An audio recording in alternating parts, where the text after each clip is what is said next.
Hi guys, welcome to another episode of Hirobe Talks. I'm really excited to be sat here with Matin Hjalm and Georgia Hobbs. For those that don't know, Martin is the CEO of Vaimo US, a company I've followed for some time. They do amazing things with the Adobe Experience Cloud. Martin, for those of you that don't know yourself, could you just intro me in terms of who you are, what's led you here to this path, and what's your journey look like to date? Thanks, Tom. Yeah, it's great to be here with you too, and great catching up with you. It's been a little bit.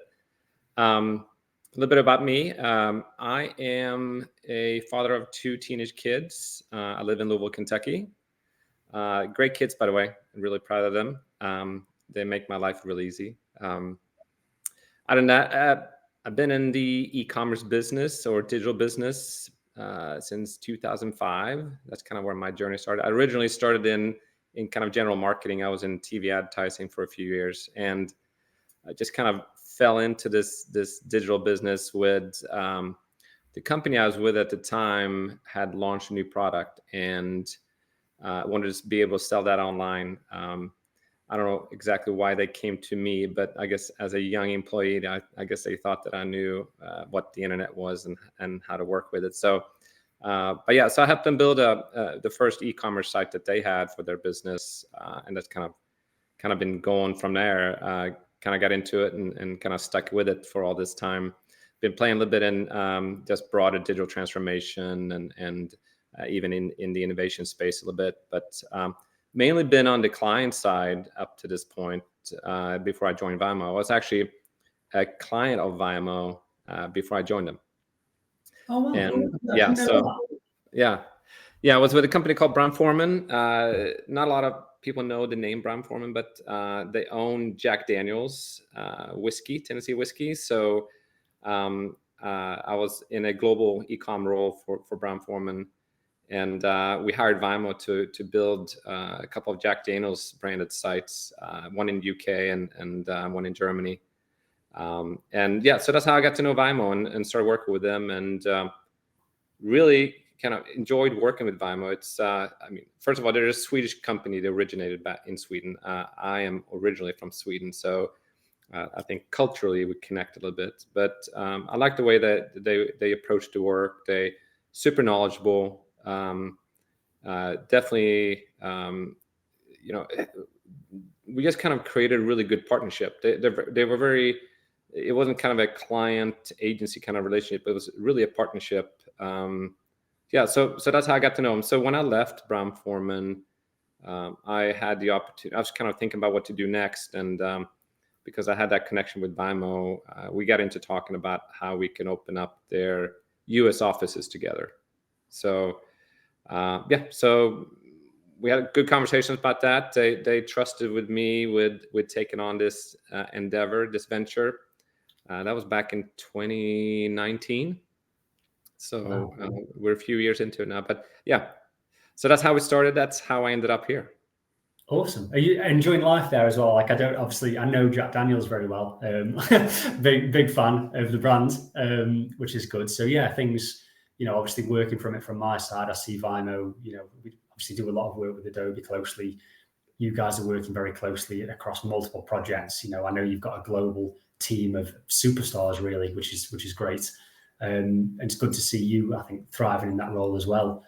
I suppose elephant in the room is I know it's been a difficult year globally for a lot of agencies, and especially in tech, with the layoffs and with everything that's happened globally. So what are Vaimo's plans for sort of 2025? Well, I think, yes, as you mentioned, it's been a tough year, and kind of been very kind of stagnant in many ways, right? A lot of our clients luckily haven't necessarily pulled back on their investment, but they've definitely kind of frozen it. So it's been a stagnant year in that sense, and a lot of focus on kind of maintaining and kind of just keeping what they have in place. So our biggest kind of focus going into next year, as we're now seeing inflation come down and the economy kind of open up a little bit more, is to continue our growth. We have had a really good growth trajectory the entire time we've been in business. So we started back in 2008 when the first version of Magento came out, and that's that became the core of our business for many years. We've since then expanded into obviously other technologies and services, but Magento, now Adobe has kind of been the core of our business for a long time and continues to be. But yeah, so we want to just go back to continuing the growth trajectory we've had. It's been a bit flat here in the last year or two, but we feel like we are definitely one of the key players in this space. Our offering, I think it's has been really well received by our clients. So yeah, we want to get back on track with that. Awesome. Outside of that, I just kind of go a little more deep. We are looking to get into focusing on a couple of different verticals a little bit more. The first one is around food and beverage.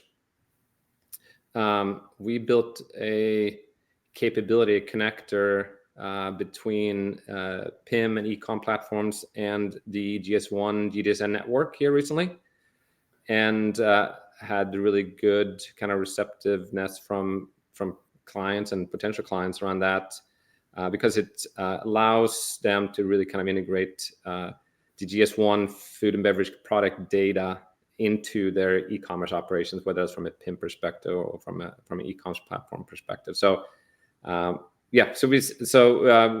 kind of doubling down on that a little bit and getting further into that space and trying to grow our clientele in the food and beverage space. Okay, awesome. I love how you've already identified like quite a unique market, and that's sort of what you're looking at as well. I think it's great awareness, and it gives you sort of a niche in the sector as well, which is interesting. It's exciting. I think I think we as a business, we have experience across most verticals, in most sectors, and which I think is good in many ways, but also sometimes a little bit challenging, because people ask, like, how are you different? Like, what are you? What is your expertise in? So we have food and beverage clients in our client portfolio today, but we've really seen a need from that space with grocers as well as manufacturers and distributors, and product data has always been kind of a big challenge for many of them, and it's not just that, but also from broadly from a commerce perspective. But yeah, so we've seen good, really receptiveness. There seems to be a lot of interest from these clients and these companies to have more tailored offerings specific to their needs. Awesome, yeah, and I think that's going to be a real trend as well for 2025. Especially as I think budgets are tighter, and I think companies are spending less and looking to scale and looking to increase sales. I think they want a partner that can really help them with that, and it's like you say, that strategic mindset is going to do yourself and the Vaimos very, very well, I'm sure. Yeah, I hope so. I think so too. Good, definitely, mate. I think some things to talk about, especially in the from the next year in terms of the Adobe world, are some real hot topics around Edge Delivery Services. I've seen a massive uptake in that with my clients at the moment, offering Edge Delivery Services, composable commerce, and an app builder as well. And what are your takes on those? Well, first of all, super excited about Adobe and they're kind of building out these and then going down this path. As I mentioned, we were heavily focusing on Adobe solutions for a very long time, but then with Mock Alliance coming out and composability becoming a hot topic, we saw trends around that and expanded our platform offerings around that, for example. But I think it's what I've seen come out from Adobe related to this is, I think, super cool, super sophisticated. So we are excited that now there's something really tangible around talking to our clients about more of a composable approach, leveraging the Adobe suite of products and specifically App Builder and composability within that. So with that, we kind of jumped on it as quickly as we could once we found out about this. And I mean, from our clients' perspective that were already on Adobe Commerce specifically, they've been interested in moving to more of a composable setup. So when we found out about this and kind of what Adobe was doing, we went pretty deep on figuring out how we can take our existing clients and help them move in this direction of becoming more composable. I mean, questions we got from them was related to, do we have to re-platform? Do we have to take what we have, scrap it, and start over from scratch, or is there another kind of path? So we have within that, which obviously nice. What's nice is that you don't have to start from scratch, right? It's like, or you don't have to kind of scrap what you have. You can really get into taking more of a longer term approach to it. So we did. We kind of built this model around this that's pretty straightforward, clear. We went pretty deep on it. It's really based on kind of the strangler method. So it's around, slowly, or depend on the pace of the client or customer, moving into more of a composable setup over time. And on one side, it's really around going down a path of anything new we build, leveraging App Builder, right, as a kind of as a starting point. And that's really around starting to limit new features within the core of the product, and making, first of all, kind of a strategic decision and choice to move down that path.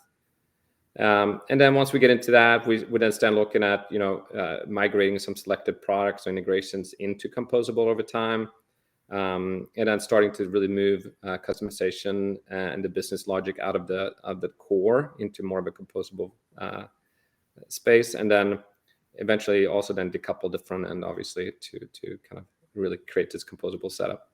So those are kind of the basic approaches we take within our model, but it's pretty detailed, and we can go into our clients today and really kind of walk them through based on their specific setup on how they can start that journey and how long it's going to take. Awesome. So I suppose that does answer the question. It doesn't really need that re-platform. If clients already on Adobe or whatever it may be, they can actually move into App Builder or Composable. And that's something you can support with as well. Yes, and that's what this method really does. It's a progressive approach to kind of moving in that direction. Really taking the investment you've had, not scrapping it, but keeping that, picking the pieces that you start moving into composable, prioritizing the more important ones in the short term that's really going to give you business value, and then over time, eventually, you may be in a hybrid setup for a while, but eventually, if you kind of stick to that plan and strategy, you'll be moving into pretty kind of a fully composable setup.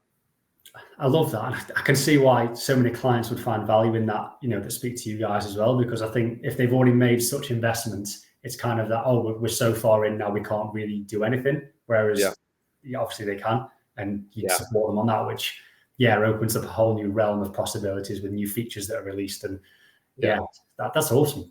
I appreciate that. And I think, as we approach 2025, I think we're already, obviously we're at the very beginning of it, but something we cannot ignore is the rise of AI.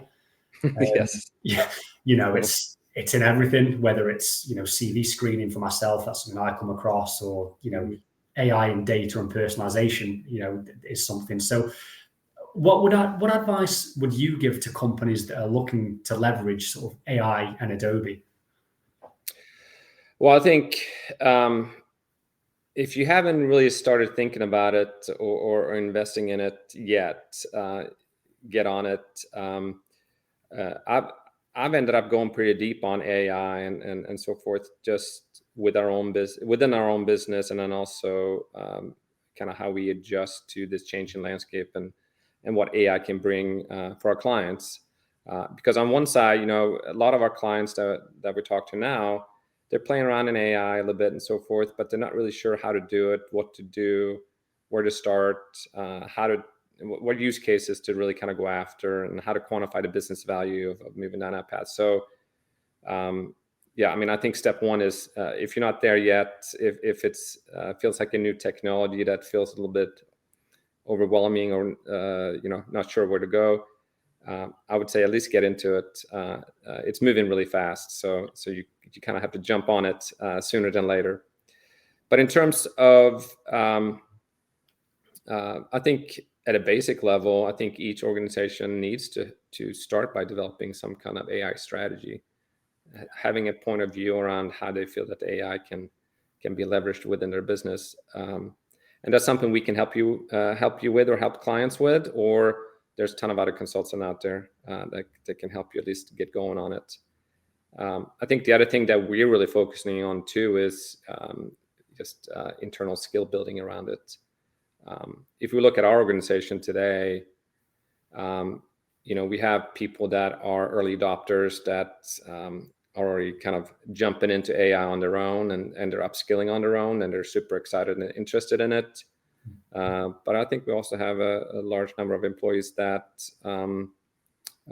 need a little bit of coaxing and encouragement, and we kind of need to kind of push them along a bit. So we are looking to develop some internal, or have already developed some, but also kind of build out some more internal education and training programs to help our employees along the way.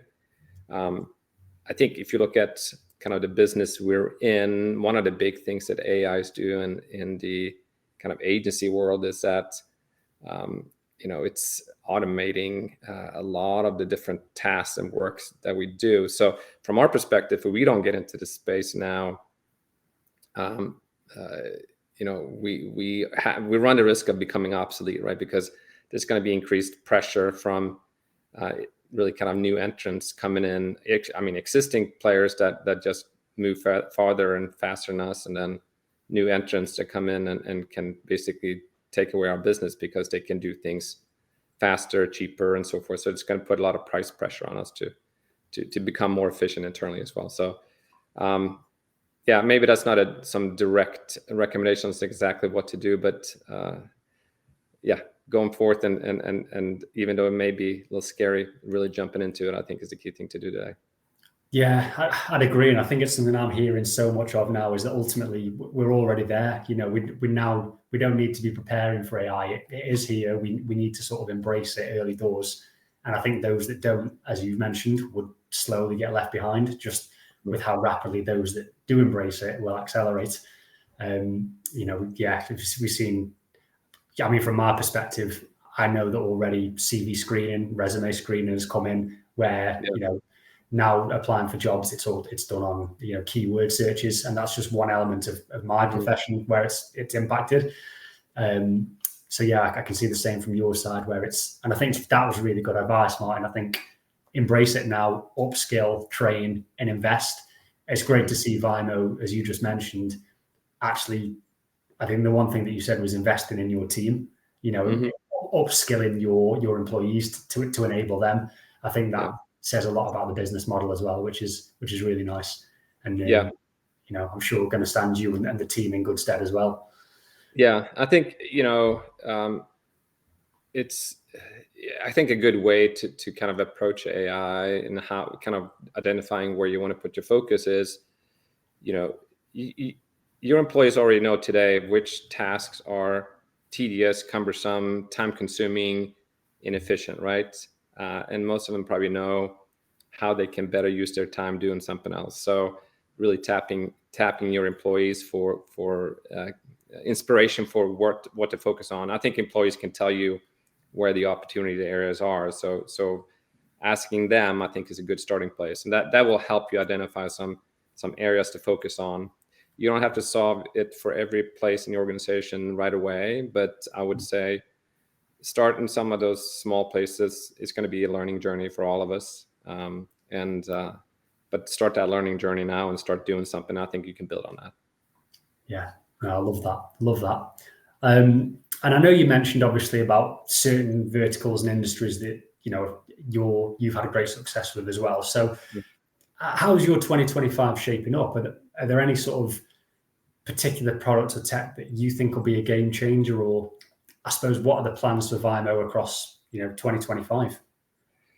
Yeah, and I think from a kind of vertical perspective, we talked about food and beverage. So we're definitely seeing opportunity there, and then feel like we can provide some value there that others can't. So we'll continue to invest in we're looking to build some accelerators around the food and beverage and grocery industry. We already have some today, but we're looking to kind of expand on that. So that's definitely what we're going to go after. furniture and home goods have also seemed to be a kind of a interesting space for us. It's I don't know if it's a fast growing vertical today, but I think maybe we're seeing some interest in the market from that. We have done work in that space before with other clients, so we have experience around it.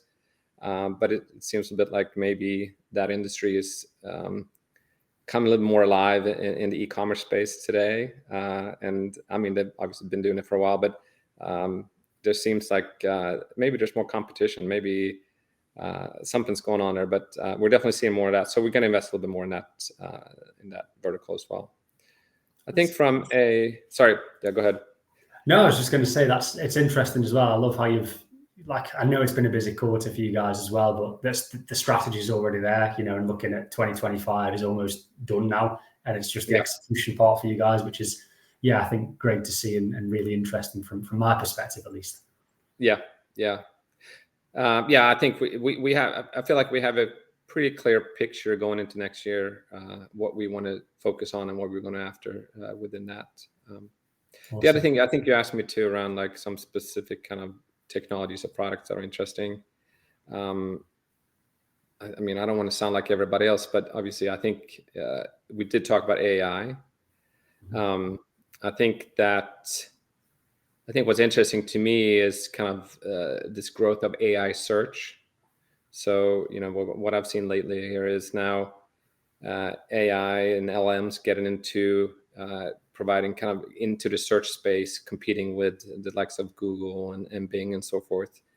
I personally just here recently moved over to using ChatGPT as my default search engine. So still learning a little bit on that, but I think I've seen some numbers on that's really kind of increasing from an adoption perspective. And what's interesting, I think, with AI search, and obviously we have an offering within our services related to helping our clients optimize their search engine optimization and search capabilities.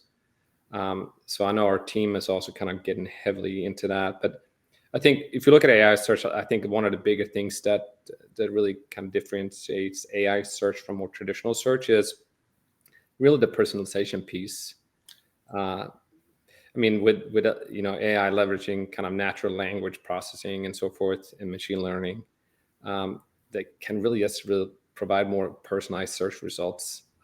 So that's what I've liked and what I've seen with using ChatGPT, for example. I think I've also seen it may not quite be there yet. It's really around the accuracy of the results. There's still obviously some issues with how the LLMs kind of serve up search results and why they pick some over the others yet and so forth. So, but I think that's going to be solved here pretty soon. So I think search accuracy is going to get a lot better, especially if you also learn as a user how to kind of prompt it correctly and ask the right things. And then I think get into what's the other thing I think I heard about was really around really kind of hyper-specific filtering. So how you can kind of create filters to really get into the specific results that are relevant and useful for you. And then, with this kind of natural machine learning that's taking place, how the AI search engine can really get into learning about your browsing patterns and really leverage that information to get more relevant results for you. Yeah, and I think it's one of the great ironies of our time, actually, of being alive in this age, is the focus on data and personalization, I think, is so important, especially for consumers. And I think most of the personalization that we see now will come from AI and tech and how that screens our data. And I just think it's such a weird juxtaposition, almost like we're living in some Dickensian novel or something. But yeah, definitely agree. And I think, one thing I've seen is that, clients are increasingly, sales and personalization is very much front of mind through 2025. And it's going to be really interesting to see how AI helps to shape that. Because it's already becoming so much more sophisticated, as you said. So yeah, definitely an interesting one. And I think I think within that, it's like we already know that AI is going to have an impact around the content you create and how you structure that content, and how you kind of implement it on your site to maintain relevancy for your product and get visibility in the search results, right? So I think there's still more learning around how to really optimize for that, but that's something that we've been started focusing on and trying to understand how do we make sure that we're not reactive but proactive in helping our clients be ready for that shift. So yeah, that's something I'm excited about learning more about, and kind of understanding how we can really make sure that we're on the forefront of helping our clients be ready for this. Awesome. Well, I'd love to see it, and I look forward to it as well, Martin. Have you got any plans, I suppose, while we're on it? I know it's the start of the new year now. So yeah, I'll leave you to crack on with your busy schedule. It was an absolute pleasure. I know you're incredibly busy over there at Vaimo, so thank you so much, Martin, for taking the time. It was an absolute pleasure picking your brains and learning about what you guys are doing there and seeing it from this side. And hopefully see you at Adobe Summit as well. Yes. Well, thanks, Tom. It's great catching up with you. And yeah, appreciate the conversation. Yes, we'll be at Adobe Summit. Can't miss that. Amazing. Yeah, I look forward to catching up there as well. It's one of the best events of the year for sure. Yes. Look forward to seeing you there. And thank you again. Take care. Thanks, Tom. Take care, everybody. Bye-bye.